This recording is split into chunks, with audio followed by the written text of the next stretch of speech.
V K Sandeep വാര്യരുടെ കടന്നുവരവ് എങ്ങനെയാണ് കോൺഗ്രസ് കാണുന്നത്?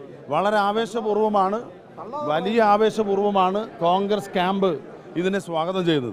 തെരഞ്ഞെടുപ്പിൻ്റെ അന്തിമഘട്ടത്തിൽ ഞങ്ങൾക്ക് കിട്ടിയ ഒരു അഡീഷണൽ എനർജിയാണ് സന്ദീപ് വാര്യർ. കൂടുതൽ BJP പ്രവർത്തകർ ഇങ്ങോട്ടേക്ക് കടന്നു വരുമോ? കേരളത്തിൽ നിങ്ങൾക്കറിയാം, കേരളത്തിൽ ഇതുപോലെ അറിയപ്പെടുന്ന ഒരു BJP നേതാവ് ആദ്യമായിട്ടാണ് സമീപകാലത്ത് കോൺഗ്രസ് വരുന്നത്. അപ്പോൾ BJPയുടെ കെട്ടുറപ്പ് എന്താണ്, BJPയിലെ വിഭാഗീയത എന്താണ്, BJPയിലെ അന്തഛിദ്രം എന്താണ്? ഏകദേശം 1 ഡസൻ ഗ്രൂപ്പുകളുണ്ടെന്നാണ് സന്ദീപ് സ്വകാര്യമായിട്ട് പറയുന്നത്. അപ്പോൾ ഇനിയും BJPയുടെ പൊള്ളത്തരങ്ങൾ ഓരോന്നോരോന്നായി സന്ദീപിലൂടെ പുറത്തു വരുന്നതാണ് ജനങ്ങൾ പ്രതീക്ഷിക്കുന്നത്. മുഖ്യമന്ത്രി ഇവിടെ എത്തിയിട്ടുണ്ട്, പ്രചാരണം തുടങ്ങി. മുഖ്യമന്ത്രി ചെന്നിടത്തൊക്കെ അതിൻ്റെ പ്രതിഫലനം ഉണ്ടാകും. കാരണം മുഖ്യമന്ത്രി അധികാരത്തിൽ കയറിയപ്പോൾ തന്നെ കേരളത്തിലെ ജനങ്ങൾ പല ഘട്ടത്തിലും പല വില കൊടുക്കേണ്ടി വന്നു.